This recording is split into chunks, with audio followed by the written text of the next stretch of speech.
એટલે પડ પાના પગ પર એના જેવી ભૂલ એ ન કરે અને બીજી વાર તો ન જ કરે. એટલે એમને કેમ આ શાયરી કીધી મને કઈ સમજાયું નહીં. બૂझी समा भी जल सकती है, बूझी समा भी जल सकती है, तूफानों से कश्ती भी निकल सकती है, होके मायूस તું યુ ના બદલ अपने इरादे को, તેરી કિસ્મત ભી કભી બદલ सकती है. એટલે કે રાજપૂતની બેન દીકરીઓ જે છે એમની સાથે એમનું માન સન્માન અને ગૌરવ જાળવીને જ વ્યવહાર કરવો જોઈએ. કોઈ ચમરબંધીને નહીં છોડવામાં આવે. બંદૂકની ગોળી છૂટશે તો ગોળીઓ પર કોઈના સરનામા નથી હોતા. કે મિત્રો, હું તમને મોતનો સોદાગર દેખાઉં છું, બરાબર છે કે નહીં? એમણે પબ્લિકને જ પૂછ્યું અને મોદી સાહેબ જેને સોનિયા ગાંધીએ મોત કા સોદાગર કીધું હતું એ ખરેખર મતના સોદાગર બની ગયા. મોદીજીએ ચાય પે ચર્ચા ચાલુ કરી અને કહ્યું કે ભાઈ ગરીબ ચા વાળાની તમે મજાક ઉડાવો છો. નમસ્કાર, હું છું ગોપી ગાંગર. આપ જોઈ રહ્યા છો નિર્ભય ન્યૂઝ. એક તરફ રૂપાલા જ્યાં છે શાયરીના અંદાજમાં બોલીને પોતાની વાત રાખે છે અને ક્ષત્રિયો સામે, કારણ કે જે અંદાજમાં રૂપાલા શાયરી કરી રહ્યા છે તે શાયરીથી હવે ક્ષત્રિયો ભડક્યા છે અને તેમાં પણ ગઈકાલે જે ક્ષત્રિયાણીઓ વિરોધ કરવા માટે ત્યાં આગળ જવાની હતી તે ક્ષત્રિયાણીઓ સાથે જે રીતે વર્તન કરવામાં આવ્યું પોલીસ દ્વારા, તેને લઈને પણ ક્ષત્રિય સમાજમાં જબરજસ્ત આક્રોશ જોવા મળ્યો છે. હવે આ ક્ષત્રિય વિવાદનો ક્યારે અંત આવશે? શું થશે? 14મી તારીખ એક મહાસંમેલન રાજકોટમાં થવા જઈ રહ્યું છે. આ બધા જ વિષય પર વાતચીત કરવા માટે આપણી સાથે જોડાઈ ગયા છે અજય ઉમટ સર. સર, નિર્ભય ન્યૂઝમાં આપનું સ્વાગત છે. ધન્યવાદ ગોપી. આમ તો કહે છે ને કે શાયરીમાં ઉત્તર નથી હોતા અને હોય એ બધા સદ્ધર નથી હોતા અને ઝેર પીનારા બધા શંકર નથી હોતા. પણ ખબર નહીં રૂપાલાને કેમ આ સૂઝ્યું કે એમને આ જે શાયરી કીધી કે ફાનુસ બનકર जिनकी हिफाजत हवा करे, वो समा क्या बुझे जिसको रोशन खुदा करे. પણ એમને ખબર નથી કે ક્ષત્રિયોને એ છે ને, મને એવું લાગે છે કે પરિપ્રેક્ષ્યના સંદર્ભમાં એ બોલ્યા, કારણ કે રૂપાલા વિદ્વાન માણસ છે, જાણકાર માણસ છે, એટલે પડ પાના પગ પર એના જેવી ભૂલ એ ન કરે અને બીજી વાર તો ન જ કરે. એટલે એમને કેમ આ શાયરી કીધી મને કઈ સમજાયું નહીં. પણ સામે ક્ષત્રિયોનો મિજાજ જે છે ને એ એવો છે કે જો શાયરીના સંદર્ભમાં કહું તો કે એ કહે છે ને ક્ષત્રિયોની જે પેલી તાસીર છે ને એ એવું માને છે કે બૂझी समा भी जल सकती है, बूझी समा भी जल सकती है, तूफानों से कश्ती भी निकल सकती है, होके मायूस તું યુ ના બદલ अपने इरादे को, તેરી કિસ્મત ભી કભી બદલ सकती है. એટલે આ ક્ષત્રિયો જે છે ને એ પણ મને એવું લાગે છે સામે ભુરાયા થયા છે, કારણ કે મામલો છેલ્લા 3 દિવસથી ખાસો શાંત પડી ગયો હતો. અને હું તમને કહું કે રાજકોટના માંધાતાથી બાપુએ જે કીધું ને ત્યારબાદ જામનગરના રાજવીએ જે કીધું, જામ સાહેબે, અને જામ સાહેબનો જે બીજો પત્ર હતો, અને ઘણા બધા રાજપૂત ગ્રુપો સાથે મારે પણ વાત થઈ, તો એ લોકો જે છે મને એવું લાગે છે કે ક્ષમા આપવાના મૂડમાં હતા અને વાત જે છે એ પતી જાય એવું ઈચ્છતા હતા. પણ ફરી પાછું, અને ભારતીય જનતા પાર્ટીએ પણ ખાસું ડેમેજ કંટ્રોલ જે છે એ કર્યું હતું. એમને ધર્મગુરુઓની મદદ લીધી હતી, ઘણા બધા સામાજિક અગ્રણીઓની મદદ લીધી હતી. અને તમે જુઓ કે ભારતીય જનતા પાર્ટીમાં ક્ષત્રિય આગેવાનો જે છે એમની કરતા સામાજિક આગેવાનોનું વર્ચસ્વ જે છે પોતાના સમાજ પર વધારે છે. એટલે ભાજપે છે ને બહુ જ સલુકાઈથી દરેક જિલ્લામાં, તાલુકામાં ક્ષત્રિય આગેવાનોનો સંપર્ક વધાર્યો હતો અને એ લોકોને જ્યાં જ્યાં થતું હતું એ ડેમેજ કંટ્રોલ કરવાના મૂડમાં છેલ્લા એક વીકથી મેં જોયું છે કે હર્ષ સંઘવી, CR પાટીલ અને CM બધા જ મહેનત કરી રહ્યા હતા. પણ ફરી પાછું કાલથી પાછું માહોલ ઉચકાયો હોય એવું લાગે છે. અને 14મી તારીખ મને એવું લાગે છે કે બહુ જ અગત્યની પુરવાર થશે, કારણ કે 14મી પર જ ઘણી બધી વસ્તુઓનો મદાર રહેલો છે. ગોપી સર, તમને લાગે છે 14મી તારીખ ભારતીય જનતા પાર્ટી માટે ભારે રહેશે? હા, 14મી પાર્ટી મને એવું લાગે છે બહુ ક્રુશિયલ રહેશે. ભારે રહેશે એવો શબ્દ તો હું નહીં વાપરું અત્યારે, પરંતુ અને ભારતીય જનતા પાર્ટી છે ને એમાં ડેમેજ કંટ્રોલ કરવાની અદ્ભુત શક્તિ છે. હજુ અમિતભાઈ અને મોદી સાહેબ પોતે મેદાનમાં નથી આવ્યા, એટલે મને એવું લાગે છે કે એ લોકો કંઈક કરશે અને ચોક્કસ ડેમેજ કંટ્રોલ કરવું જોઈએ. અને ગુજરાતના સામાજિક તાણાવાણાને બહુ જ નુકસાન થશે. ગોપી, હું નથી ઈચ્છતો કે આ એક સામાન્ય બાબત જે છે એના કારણે ગુજરાતમાં વર્ગ વિગ્રહ તરફ માહોલ જાય, સમાજ જે છે એ આડી અને ઊભી ધરીમાં વહેંચાઈ જાય. અને કોઈ એક સમાજ, તમે કહો કે ભાઈ એના મતોની ટકાવારી 10% છે કે 11% છે, એ મહત્વનું નથી, પણ કોઈ પણ એક સમાજ અથવા તો કોઈ પણ એક વ્યક્તિ પણ તમારાથી શું કામ નારાજ થવો જોઈએ? અને રૂપાલાએ શરૂઆત સારી જ કરી હતી, હું ના નથી પાડતો, એને માફી પણ માંગી લીધી, પણ પછી જે ડેમેજ કંટ્રોલ જે શરૂઆતના 3 દિવસમાં થવું જોઈએ એ ન થયું, અને જયરાજસિંહ ગોંડલવાડી જે ભૂલ થઈ એનાથી મામલો વધુ વકર્યો, અને ક્ષત્રિયાની બહેનો જે છે એમની સાથે જે પોલીસ ડિપાર્ટમેન્ટનું વર્તન હતું એ પણ મને લાગે છે કે એને કારણે પણ સમાજ જે છે એમાં ખાસો આક્રોશ પણ જોવા મળે છે અને એક વર્ગમાં અજંપો પણ જોવા મળે છે. પણ આપણે પ્રાર્થના કરીએ કે આ મામલો ઉકેલાય. સમાજના હિતમાં નથી, ગુજરાતના હિતમાં નથી, ગોપી. આપણે તો પ્રાર્થના કરીએ કે મામલો ઉકેલાય, પણ આજે સ્પષ્ટ શબ્દમાં કહી દેવામાં આવ્યું, કરણસિંહ ચાવડા જેમને પ્રેસ કોન્ફરન્સ કરી હતી અને પ્રેસ કોન્ફરન્સમાં એમને સ્પષ્ટ શબ્દમાં કહી દીધું કે ક્ષમા વીરસ્ય ભૂષણમ એનો દુરુપયોગ કરવામાં આવ્યો છે. પુરુષોત્તમ રૂપાલા જે રીતે માફી પણ માંગી ને એને લઈને આક્રોશ પણ છે. હા, એટલે હવે આમાં છે ને તમને કહું કે આક્રોશ છે ને સમાજમાં જે છે એના ઘણા બધા કારણો છે, પણ એ કારણમાંથી જે પ્રગટ સ્વરૂપે કારણ આવ્યું એ આ કારણ છે. તમે આમ જોવા જઈએ ને તો બીજું વિશ્વયુદ્ધ થયું હતું ને, તો બીજું વિશ્વયુદ્ધ કયા મુદ્દે ક્લિક થયું? તો કે ભાઈ તમે હોલેન્ડની મહારાણી જે છે, હોલની રાજકુમારી જે છે એનું અપમાન કર્યું, પણ એના ઘણા બધા આર્થિક કારણો પણ હતા અને રાજકીય કારણો પણ હતા. એમ તમે ગુજરાતમાં જોવા જાવ તો ક્ષત્રિય સમાજ જે છે એમને એવું લાગે છે ઓફ લેટ કે ભાઈ એમની ઉપેક્ષા થઈ રહી છે. હવે ઉપેક્ષાના ઘણા બધા કારણો હોઈ શકે કે ભાઈ તમે એમને પ્રતિનિધિત્વ નથી આપતા. દાખલા તરીકે ગુજરાતમાં એક જમાનામાં શંકરસિંહ વાઘેલા હોય કે રાજેન્દ્રસિંહ રાણા હોય, એ બધા લોકો જે છે એમની સંગઠનમાં બહુ ચાવીરૂપ ભૂમિકા રહેતી હતી. હવે એ બધું જે છે એ સંગઠનમાં પણ નથી, સરકારમાં પણ નથી. આ વખતે 26 માંથી એક ક્ષત્રિયને ટિકિટ આપવામાં નથી આવી.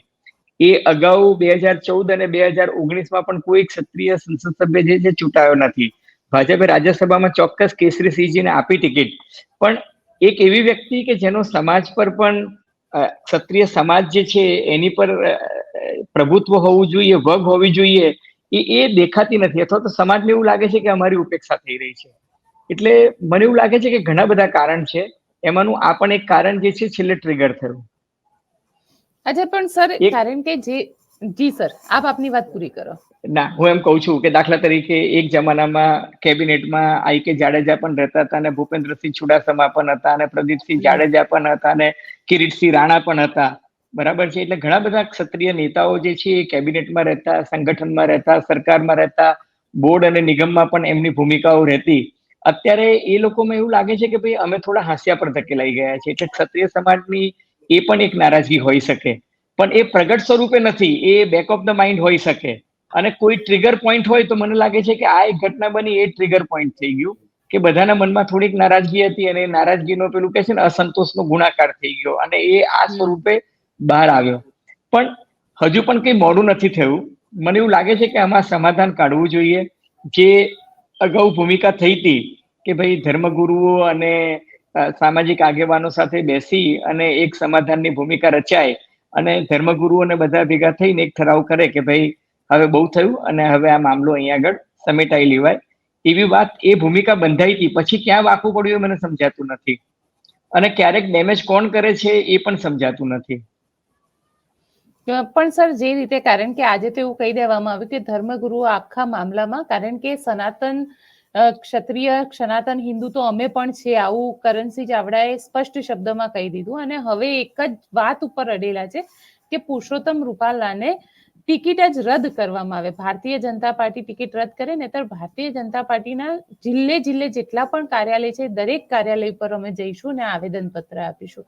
તમને લાગી રહ્યું છે કે આ એક આખું જે છે એક વિકટ સ્વરૂપ હવે ધીરે ધીરે લઈ રહ્યું છે, અને ગુજરાતની અંદર તો આને બહુ જ ઇમોશનલી ક્ષત્રિયોએ લઈ લીધું છે કે એ લોકો માનવા જ તૈયાર નથી કે માત્ર ને માત્ર હવે પુરુષોત્તમ રૂપાલા.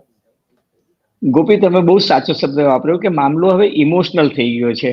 એટલે ઇમોશનલ મામલો થાય ને ત્યારે પછી કોઈ રેશનાલિટી રહેતી નથી, રેશનલ બિહેવિયર પણ રહેતું નથી, કારણ કે તમે ઇમોશનલ મોડમાં જતા રહ્યા છો. એમાં કોઈ તર્ક નહીં ચાલે, કોઈ તથ્ય નહીં ચાલે, બરાબર છે કે નહીં, કોઈ લોજિકલ એક્સપ્લેનેશન નહીં ચાલે, કારણ કે મામલો ઇમોશનલ થઈ ગયો છે. ઇમોશનલ વધારે એટલે થયો છે કે ક્ષત્રિય સમાજની, રાજપૂત સમાજની બહેન દીકરીઓ જે છે એ લોકો મેદાનમાં આવી છે. મેં ગુજરાતના રાજકારણમાં અથવા તો જે મેં ઇતિહાસ વાંચ્યો છે એમાં બહેન દીકરીઓને આ રીતના મેદાનમાં આવતા નથી જોઈ. એનો અર્થ એ કે એ લોકોને બહુ જ લાગી આવ્યું છે અને એટલા માટે એ લોકો મેદાનમાં આવી ગયા છે. બાકી છે ને ક્ષત્રિય સમાજની બહેનો તો મર્યાદામાં રહેવા વાળી બહેનો છે, પડદામાં રહેવા વાળી બહેનો છે. એ તો જનરલી આવી રીતના કોઈ પબ્લિક મિટિંગમાં જાય જ નહીં. એને બદલે એ લોકો જે રીતના આક્રોશ વ્યક્ત કરવા જઈ રહ્યા છે, એટલે ભાજપના નેતાઓએ પણ ચિંતન કરવું જોઈએ કે આટલો બધો આક્રોશ શા માટે છે અને એને ખાડી કેમ શકાતો નથી અને એનો કોઈ ઉકેલ કેમ લાવી શકાતો નથી. કારણ કે હવે શું થયું છે કે જેને અંગ્રેજીમાં કહે છે ને હાઇડ્રા હેડેડ એટલે એ છે ને એક જગ્યાએથી મટાવો. તમે જુઓ કે જામનગરમાં પણ ચાલુ થયું છે અને કચ્છમાં પણ ચાલુ થયું છે, ભાવનગરમાં પણ જોવા મળે છે અને સુરેન્દ્રનગરમાં પણ તમને જોવા મળે છે, તો ઉત્તર ગુજરાતમાં પણ છે અને મધ્ય ગુજરાતમાં પણ છે. હવે આ ક્ષત્રિય અને રાજપૂત સમાજ સાથે જો ઠાકોર સમાજ જોડાઈ ગયો, બરાબર છે. અત્યારે ભાજપના નેતાઓ બહુ જ મેચ્યોરિટીથી વર્તી રહ્યા છે અને કોઈ સિનિયર નેતાએ કોઈ આડું અવડું સ્ટેટમેન્ટ નથી કર્યું. અને કોંગ્રેસ પણ દેખીતી રીતે એનો રાજકીય લાભ ઉઠાવવા માટે કોઈ પ્રયત્ન નથી કરી રહી. કારણ કે કોંગ્રેસને ખબર છે કે એક સમાજનું તમે એ કરવા જશો તો બીજા સમાજ જે છે એ તમારાથી વિપરીત જશે. એટલે કોંગ્રેસે પણ એનો રાજકીય લાભ લેવા માટે જાહેરમાં કઈ નથી કર્યો. પરંતુ મને એવું લાગે છે કે આનો જો ઉકેલ નહીં આવે તો પછી છે ને સમાજ જે છે એ બે વર્ગમાં વહેંચાઈ જશે. એટલા માટે પણ આ ઇમોશનલ મામલો થઈ ગયો છે અને ઇમોશનલી સેટલ કરી દેવો જોઈએ. અને બીજું તમને કહું ગોપી કે આમાં શું છે કે પુરુષોત્તમ રૂપાલા જે છે એ ભાજપના કદાવર નેતા છે, કેબિનેટ કક્ષાના મંત્રી છે આજની તારીખે પણ આ સરકારમાં. કારણ કે આ સરકાર તો જ્યાં સુધી નવી સરકાર ના આવે ત્યાં સુધી છે જ. એટલે કેબિનેટ કક્ષાના મંત્રી માટેનો નિર્ણય જે છે એ હવે વડાપ્રધાન કક્ષાએ જ લેવાય. અહીંયાથી પ્રદેશ સ્તરે મુખ્યમંત્રી કે પ્રદેશ પ્રમુખ કે બીજા લોકો જે કોર કમિટી છે એ માત્ર ભલામણ જ કરી શકે. નિર્ણય તો અલ્ટિમેટલી મોદી સાહેબ જ લેવો પડશે.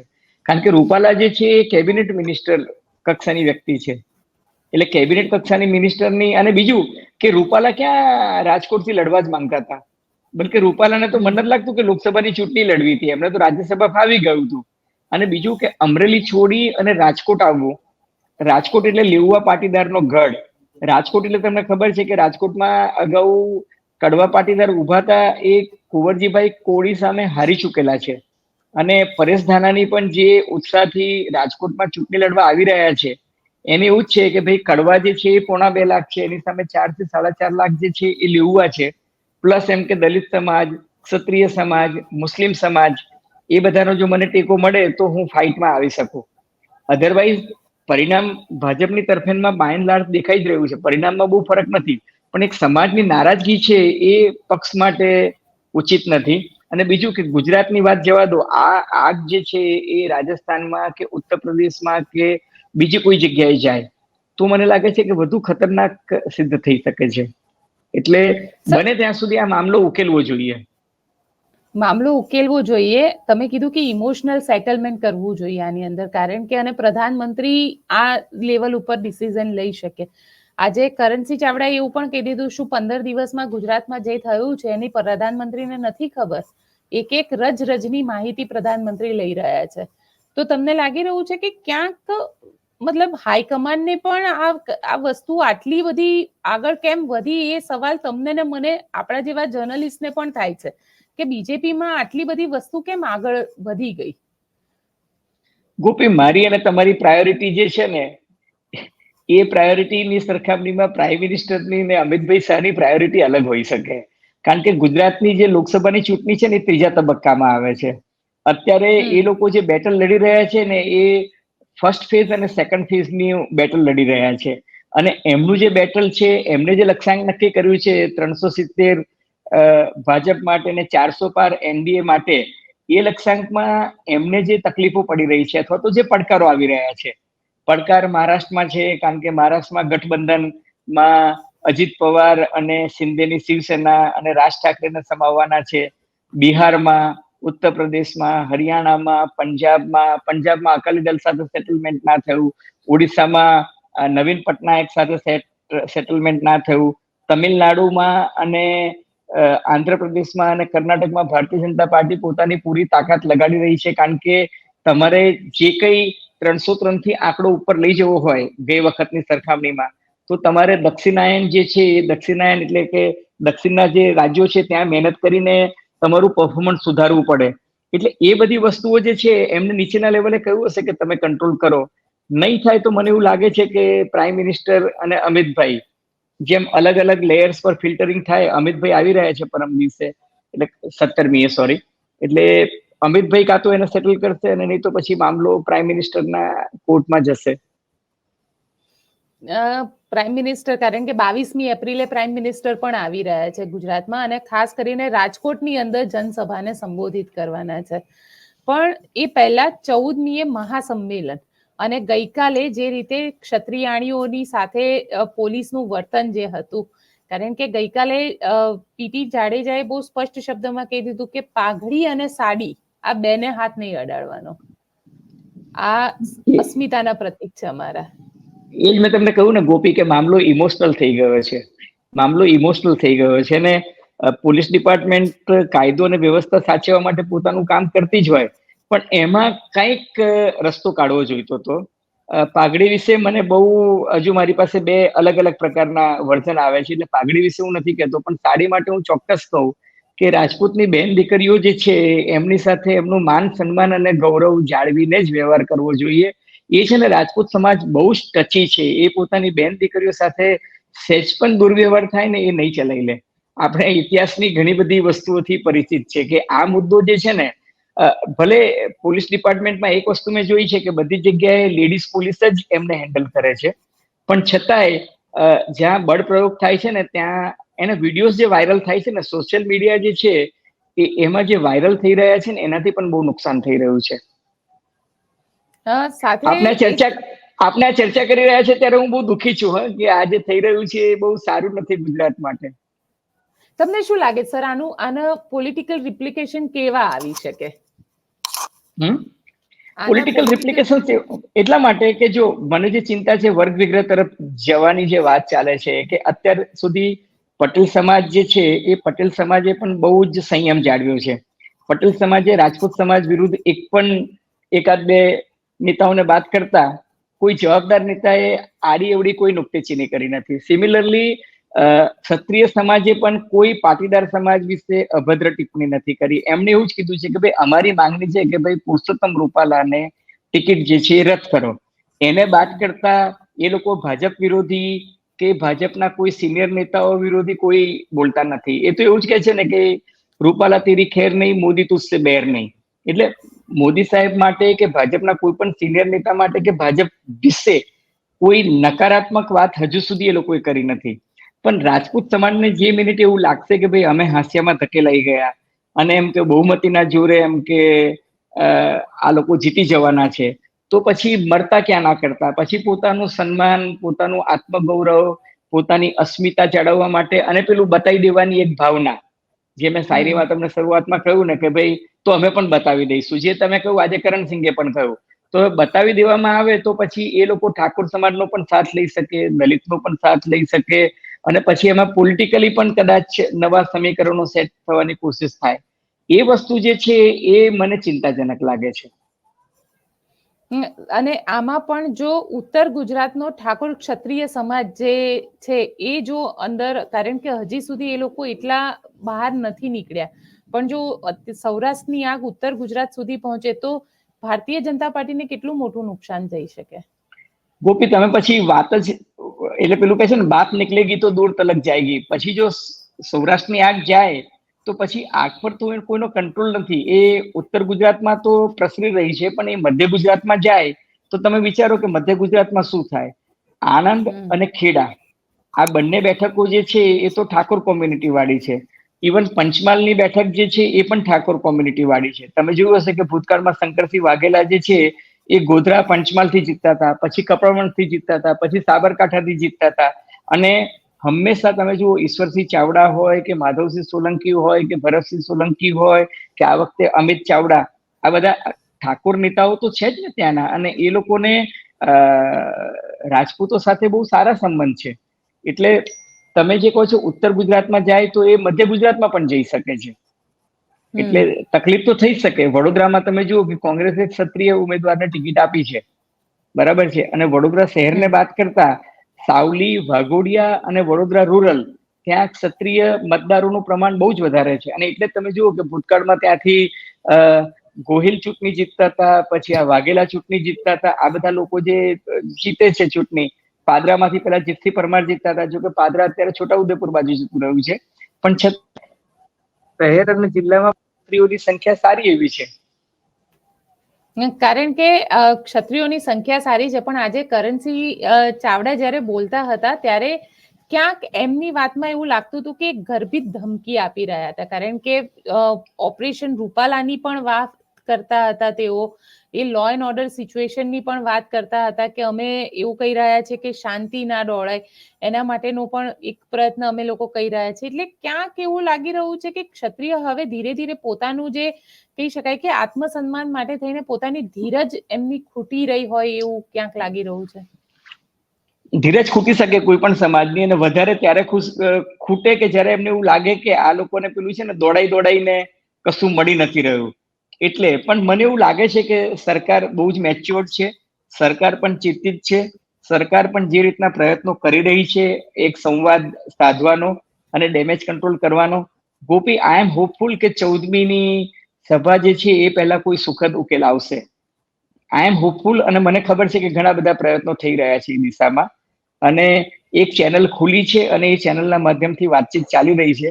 અને હંમેશા પોલિટિક્સમાં છે ને બેકડોર ચેનલ ડિપ્લોમસીમાં અને પોલિટિક્સમાં ચાલતી જ હોય છે, બંને પાર્ટીમાં ચાલતી હોય છે, બંને પક્ષોમાં ચાલતી હોય છે, અને બંને સમાજ પણ નથી ઈચ્છતા કે ઘર્ષણ થાય. એટલે ગુજરાતમાં ઘર્ષણ ન થાય, સંઘર્ષ ન થાય, એ જ આપણે ઈચ્છીએ. સંઘર્ષ ન થાય, ઘર્ષણ ન થાય, પણ ક્ષત્રિયો એક જ વાત ઉપર અડેલા છે કે રૂપાલાને બદલો. હવે એ જીદ જે છે એ જીદમાં, કારણ કે વાતમાં આજે કરણસિંહ ચાવડાએ એવું પણ કહી દીધું કે રૂપાલાને ભગવાન સદબુદ્ધિ આપે, કે સામેથી વિથડ્રો કરી લે પોતાનું, જે રીતે રંજનબેને કર્યું, જે રીતે સાબરકાંઠામાં ભીખાજીએ કર્યું. તમને એના ચાન્સીસ કેટલા લાગે છે? ગોપી, એક વાત તમને કહું, નથી રંજનબેને જાતે વિડ્રો કર્યું, નથી ભીખાજીએ સ્વેચ્છાએ કર્યું, બરાબર છે કે નહીં? અને રાજકારણમાં જે હોય છે ને એમનો પણ એક વ્યક્તિગત ઈગો બહુ હોય છે. આપણે ભૂતકાળમાં ચીમનભાઈ પટેલને પણ સાંભળ્યા છે કે જેને કહ્યું હતું કે કોઈ ચમરબંધીને નહીં છોડવામાં આવે, બરાબર છે. એ પહેલાના એક નેતા એવું કીધું હતું કે બંદૂકની ગોળી છૂટશે તો ગોળીઓ પર કોઈના સરનામા નથી હોતા, બરાબર છે કે નહીં? માધવસિંહ સોલંકી છે, એમને પણ આપણે જોયા છે. એટલે એ લોકો જ્યારે અલગ ફોર્મેટમાં હોય ત્યારે એમના પણ ઈગો અલગ હોય છે. પણ મને એવું લાગે છે કે આ કિસ્સામાં પુરુષોત્તમ રૂપાલાને હાઈકમાન્ડ દ્વારા જ કહેવામાં આવે, કારણ કે પુરુષોત્તમ રૂપાલા પોતે છોડવાના મૂડમાં નથી. એ દિલ્હી જઈને આવ્યા, હાઈકમાન્ડને સમજાવીને આવ્યા, અને પછી આશ્વસ્ત થઈને આવ્યા કે ભાઈ આપણે આમાં ડેમેજ કંટ્રોલ કરીશું. અને ડેમેજ કંટ્રોલ છેલ્લા 72 કલાકમાં થતું દેખાતું હતું, પણ છેલ્લા 18-20 કલાકમાં ખાસ કરીને આ શાયરી જે છે એ શાયરી થોડીક ઘાતક નીવડી હોય એવું મને લાગે છે.